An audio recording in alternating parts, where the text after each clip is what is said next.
Divine blessings and welcome. Welcome to another episode of Ascension Talk with Ariella. I am indeed Ariella Indigo, Oracle, Wayshower for the quantum human movement, also spiritual business mentor, live streaming into my free group, Avatar Ascension Community on Facebook on the first 3 Thursdays of each month. And I've got a really, really deep and beautiful sharing for you today. So I am calling it indeed the Humbler. And you will understand why, because we're talking about stage 2 on the ascension path, which is all about the emotional realm, the emotional body. So I'm going to be going deeply into that with you, talking to you about the signs of that, how you can master stage 2, because we're all wanting to evolve, right? So yeah, there's a lot on this. But before we get into that, because I can feel myself getting into it already, I wanted to pull a card for you today, some guidance. I just tuned in and asked before this live stream for a card for this group for today. So these are my Ascension Code cards. A few people in the group have been asking where they can get these. These are not on sale yet. They are just going through the last few tweaks before we send them off to production. So I will let you know when they're available. But let's see what guidance higher consciousness have for you today about your ascension journey, or whatever it is that this group most needs to know.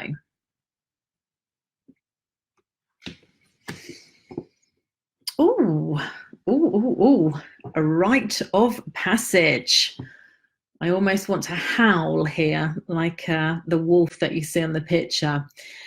So yeah, rite of passage. I mean, stage 2 on the ascension journey is really a rite of passage. They're all rite of passages. They're all initiations. You know, so this card is talking about an initiation, a rite of passage that some of you are going through, or the collective at the moment, particularly in this group, but the collective is going through. So doesn't particularly surprise me, because I've been sharing in this group as well. We are indeed in a 5-month this month in a 3 universal year. So 5 can be quite a volatile vibration. It's an amazing vibration, but full of change, freedom, and there can be major transitions and some chaos that comes with that. Okay, so if you are going through a rite of passage at the moment in your own ascension journey, in your own evolutionary journey, then just know that this is part of your creation in order to help you to evolve and to go to the next level. And yeah, there's always beautiful gifts, right, that come with any of these rites of passage. You know, this is how we unlock the gifts contained within us, you know, the inner resources that we can all start tapping into. So nothing like a rite of passage to bring on our A game for all of us and help us to ascend and to go through our evolutionary process. So, okay, let's get into this. So stage 2 on the ascension journey, what is it all about? Well, stage 2 is really about mastery of the emotions. So it's sacral chakra. So emotions, relationships, yeah, those things in particular. Less about sex. That was more the sexual desire body was more the root chakra. That's more stage 1, initiation 1. There's some of the desire body coming in, but we're going more into relationships, into love with stage 2, or initiation 2 on the ascension journey. So very much connected to the sacral chakra. And this is when, so if you've seen my video from about stage 1, then you'll know what I'm talking about here. If not, then I do recommend that you watch stage 1, because you'll really start to understand the evolution of these stages. Quick recap, stage 1 is mastery of the physical. So it's root chakra, it's survival issues, money, sex, like getting good with the physical, right? Can be addiction stuff that happens, also health, looking after the body. So whereas stage 1 is about, it's really about coming into divine will, and it can feel like galloping ego. First of all, nothing wrong with the ego. I am a big protector and lover of the ego, but ego without stage 2, without the feminine emotions, so all will without the emotions, which comes in the feminine within stage 2, that's an unbalanced divine vessel, right? So this is where we're now going into initiation 2, which is much more of the feminine vibration. Stage 1 has been mastered, and remember, we don't need to master any of these stages 100%, thank goodness. Otherwise, I think like all of us in society would still be on stage 1. And it's cyclical as well. I mean, I'm making it sound very linear, so we break it down, but it's vastly multidimensional, and we go back in cycles, and we're always kind of going through different initiations depending on where we are in our soul cycle.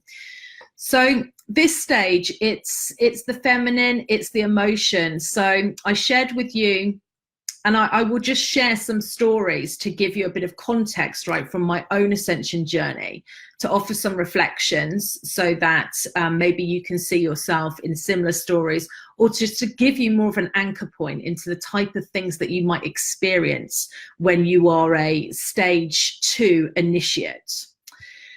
So for me, I shared before that that my rite of passage was to master my addictions. So for me, it very much stage 1 manifested. I was very, very sensitive growing up. And then it was alcohol dependency, emotional dependency, big time from 18 to 29, where I rock bottomed, went into AA. So that was my mastery of stage 1. Like I actually, threw the towel in, and as they say in AA, and I sought to get help, and I humbled myself, because I am calling this the humbler. And there was a lot of praying going on, I can assure you. And there was a desperate cry for help, and not a determination, that would have been too strong a word, a willingness within me to look at what was going on underneath the surface, to like look at my emotions, which were really what was for me, what was triggering everything else, and what was creating havoc, this massive oversensitivity, this emotional body, which just, felt completely overwhelming to me.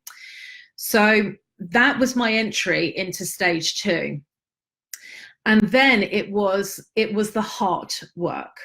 It was the inner work. So common stages of initiation 2 would be, this is where you're doing like the inner child work. Okay, so it's like inner child work. It's doing the deep healing work. So many of us at this stage, we will seek out therapists. I certainly did, went to see various therapists, talk therapy, looked at the family of origin, very much part of this stage 2 process. And we need to look at that. We really, really do need to go back and heal these wounds from this lifetime. I think perhaps sometimes some of us on the multidimensional path can kind of skip stage a little bit, and it's like we're having these heightened experiences, and we're healing past life wounds, but actually not getting intimate enough with the wounding that we're experiencing in this lifetime. So these would all be parts of stage 2, the family of origin, the healing work, the inner child work, the talk therapy.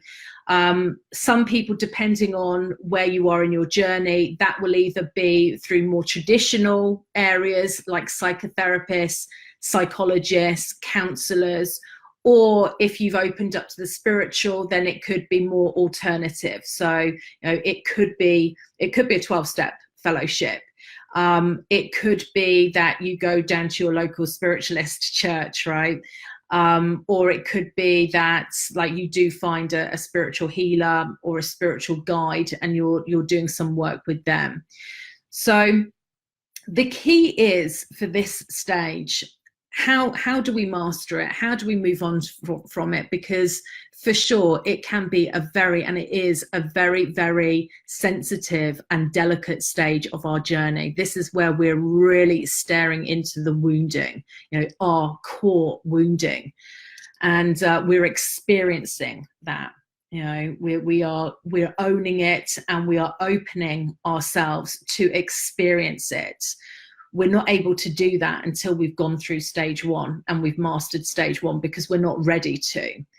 So, but at stage 2, we have this willingness. Our lives have probably created blocks for us at this point so that we can't move forwards, certainly not in a way that feels, that makes us feel happy, that makes us feel good. We may have created some sort of drama, some sort of chaos, like I did, right? Rock bottom, going into recovery. It could be, and it often is with stage 2, that a relationship has broken down, a relationship has fallen to the wayside, and that has broken your heart. And you've got this huge wounding, which is taking you right back into those separation programs, those rejection programs, abandonment, all of those things that need to come up, right, from our early childhood, because we've probably experienced it in our home environments with our parents, or something that played out for us when we're younger, but we've suppressed it.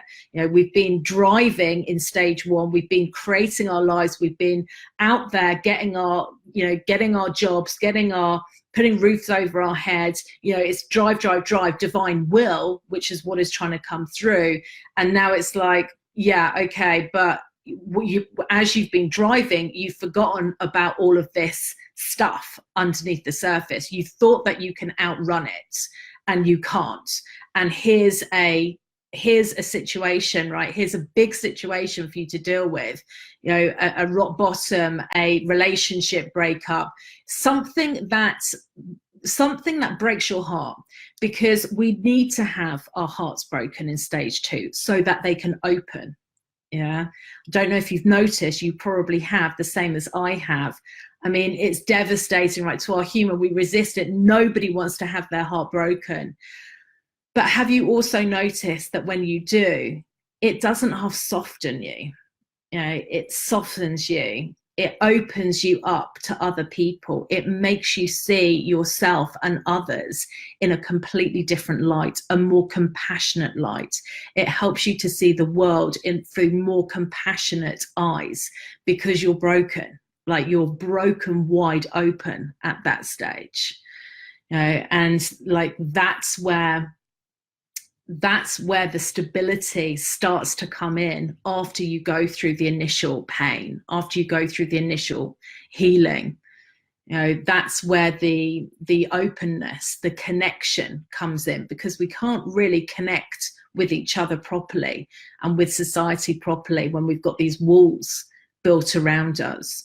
So it really is the humbler. It really, really is the humbler. So the way to transition through stage 2 is to allow yourself, be willing to open and to look at this vast emotional body that you have, and to heal it, to not ignore it anymore. You can't ignore it. If you try to ignore it, you'll probably create more situations for yourself where you get slowed down. We all know that feeling when we get slowed down by the universe, and that strong creation, driving energy, the masculine energy, which we absolutely need in certain cycles, and we still need that. But that isn't working anymore, right? So we're slowed down by life, and we're asked to go within, because the key thing, the biggest gift that we all get when we go into the emotional realm and we go through this stage 2, and when we cycle back into it, is we get the insights. We get the insights, we get the big revelations about who we are, about why we're here. Why did that happen when I was younger? What was that situation all about? It's like we're diving deep down into the watery depths of our emotions within stage 2, and we're finding the gold, the key revelations, which are going to set us free, which are going to create movement for us, particularly in stage 3, so that we can come into alignment with really what our true divine blueprint is, with what our true gifts are. So it's those insights. And you know, I hear a lot of people say, and I agree to some extent, but I hear a lot of people, you know, I'm in different communities, I'm adaptable, right? And I think it's good to be adaptable.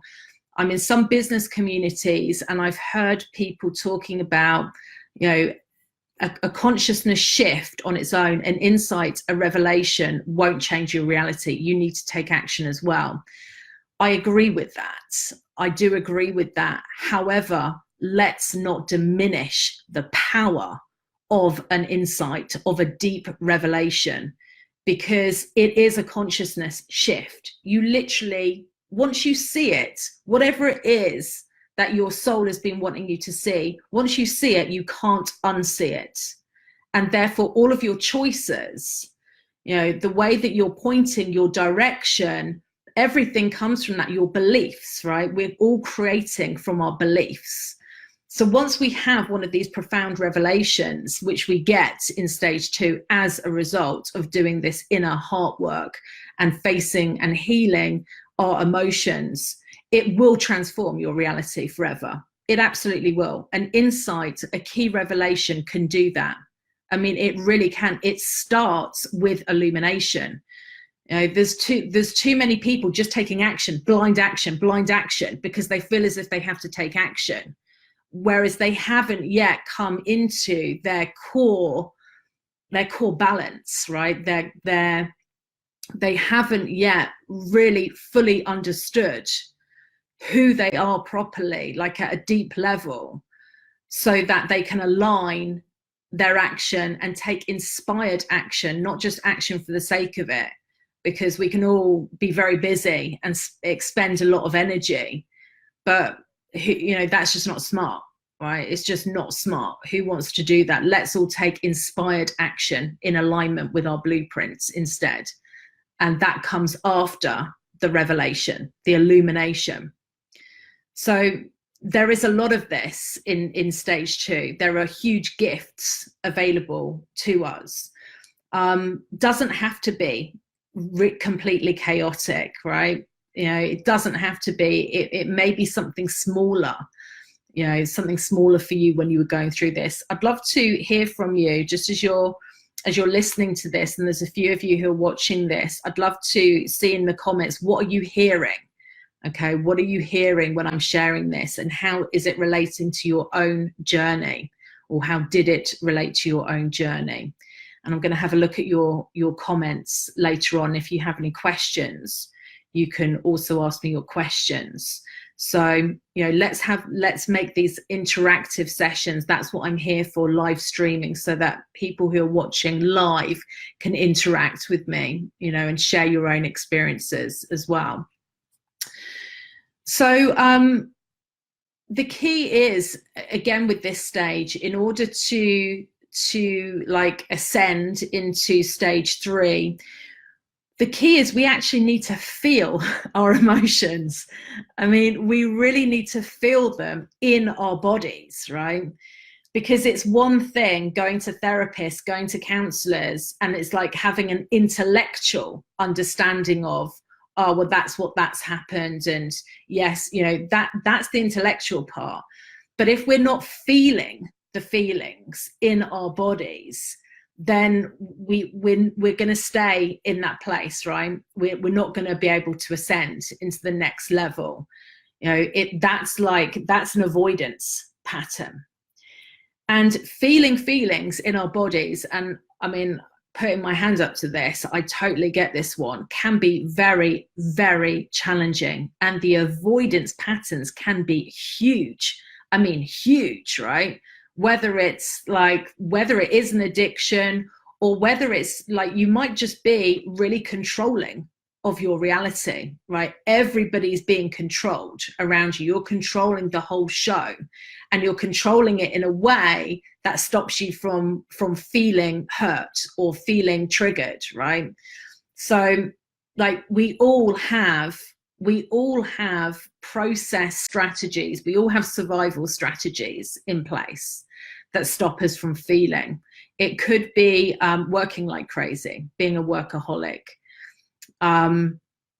It could be just being busy, right? Just being eternally busy. That person who can't sit down, they're always on the move, they're cleaning, they're doing this in the house, right? They can't sit with themselves.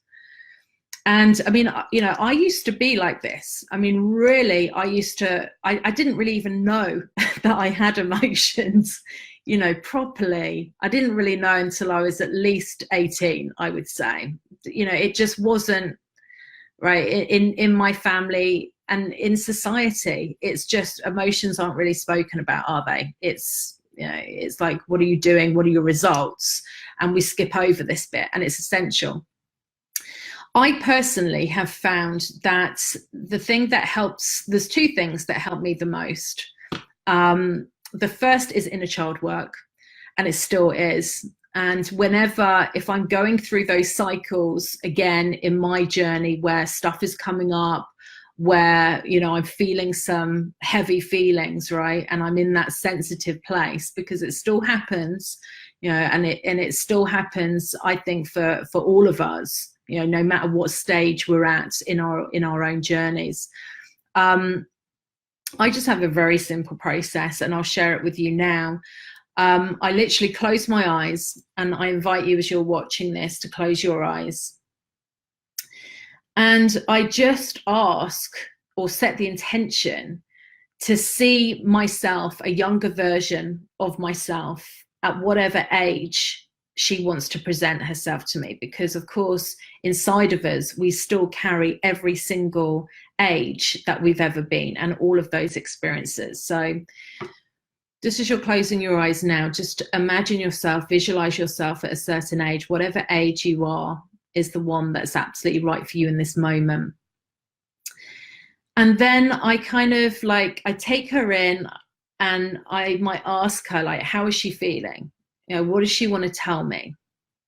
And then I listen, right? The adult me listens. And I can notice what she's looking like. What is her state? Like, is she happy? Is she upset? Is she angry? Okay, so take her in and just get a sense for what she wants to tell you in this moment. And then once you have a sense for that, then the adult you, as you want to reassure your younger self. You know, give her a hug. You know, tell her everything's going to be all right. You hear her. You understand her pain. You know, listen to her, reassure her. Don't make her wrong, or him. You know, put your arms around your younger self, and, you know, give yourself some love. I mean, that's what it's all about, right? It's all about love. Because there are parts of us, and there were times in all of our lives when we didn't feel that love. We didn't feel that love from our families, from our school, from society, from ourselves, from source. You know, we felt abandoned, and we got hurt. So it's just a really short process, but it always makes me feel like so much better when I do that. And I listen, and I just spend those few minutes like tuning in and just giving myself some love, some support.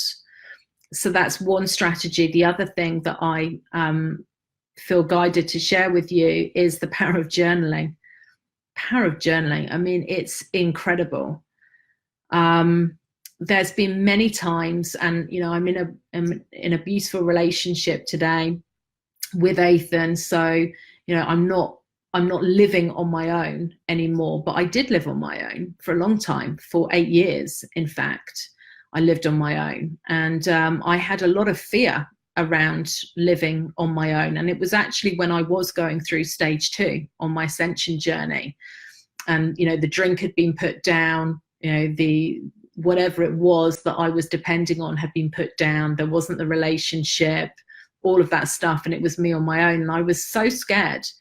I was so scared of living on my own to begin with. You know, it was triggering that abandonment and those fears of being on my own, because I'd never lived on my own. I was like 26 at that point.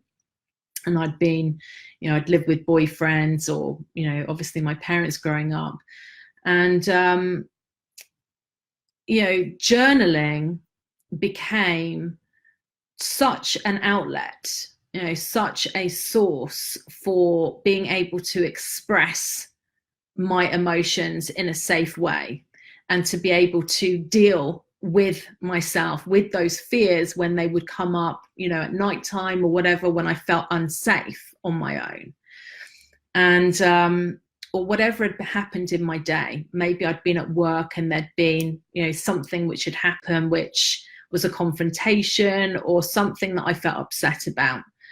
And I've walked myself through many a dark moment and many a dark night just through journaling and being there for myself, because I think the greatest pain of all is when we abandon ourselves.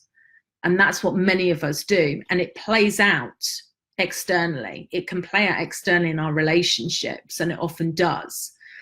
But normally it's a reflection of, there's a part of you which is not being present for you. You know, there's a lot of distractions. You're not really in your own experience.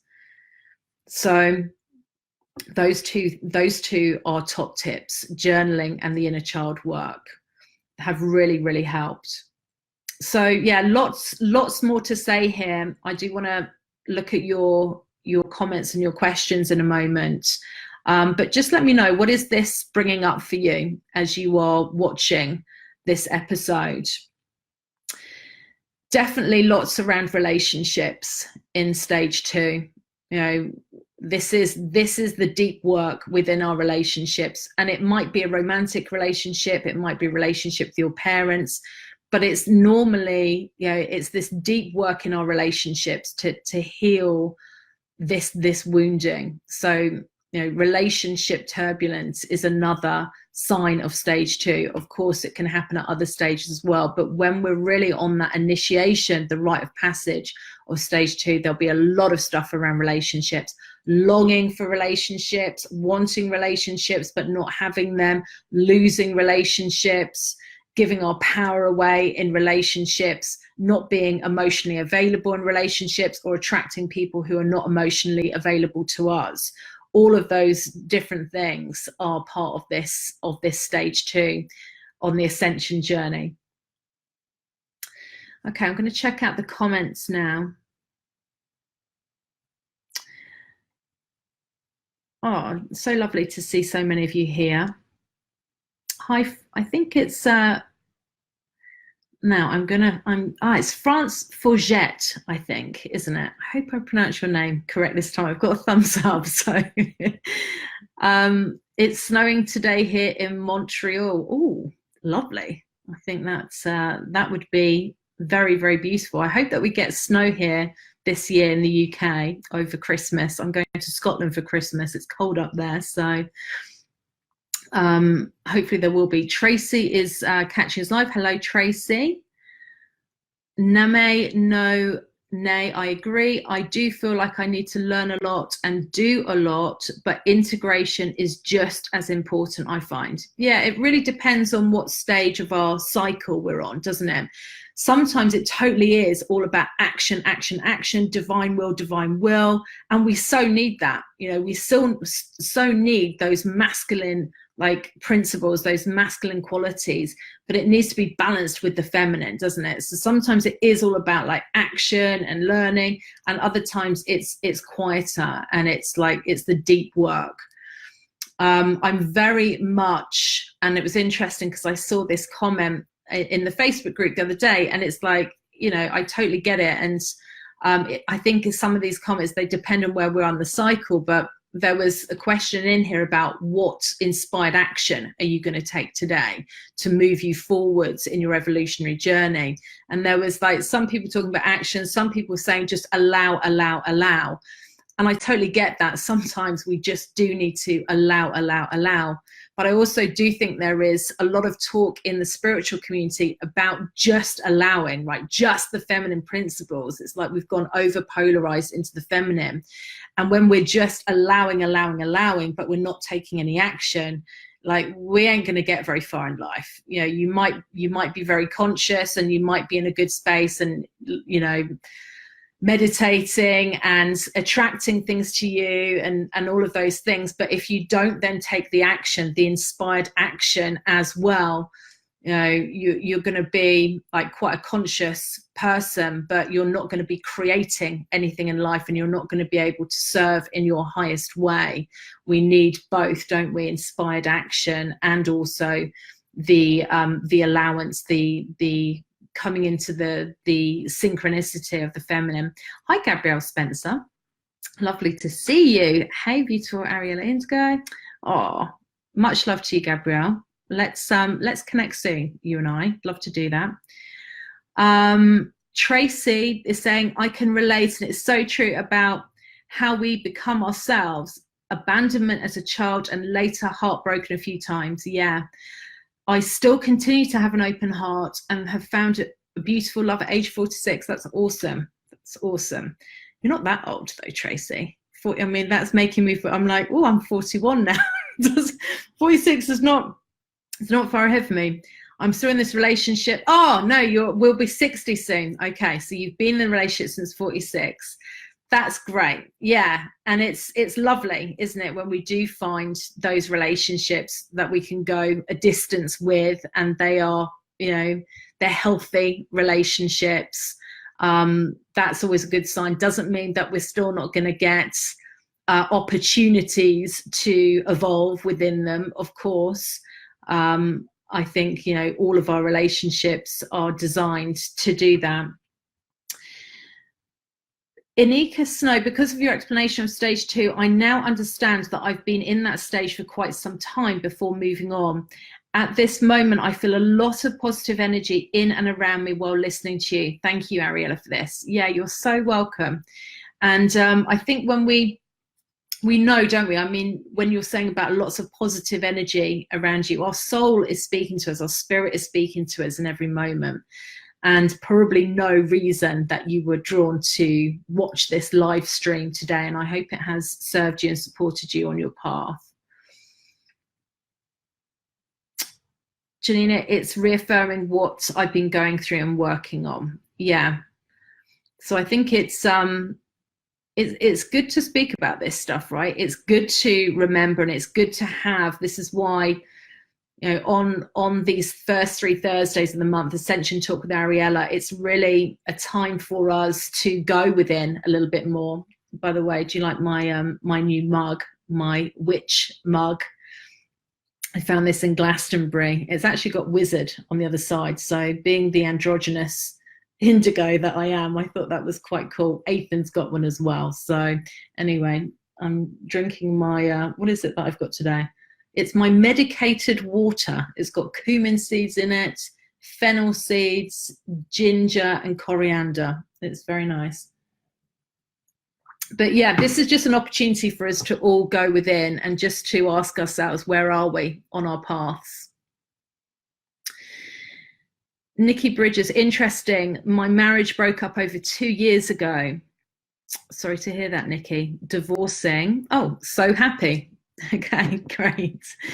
Reconnected to my twin flame, but we are separated by distance, another country, and he has a third party. I am in a good space creating new things, work and projects. I'm 56. Yeah. So that will definitely bring up a lot of this stage 2 for you then, the deep heart work. Obviously there will have been some very challenging feelings for you around all of that. But I'm glad to hear that you are, you're focused on you, your purpose, what you're creating in the world as well. That's great.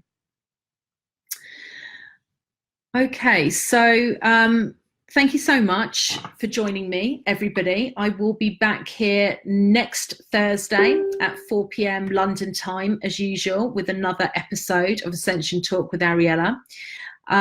So yeah, just sending you deep heart hugs and love, and wishing you all the absolute love, and like wherever you are on your journey, I just really, really wish you the best. And if you are in a cycle at the moment where it's a sensitive cycle, just know it's going to come back round again. All right, there's a new beginning, there's a new direction just around the corner. Everything always goes in cycles. So yeah, sending much love, and see you again next week. Bye for now.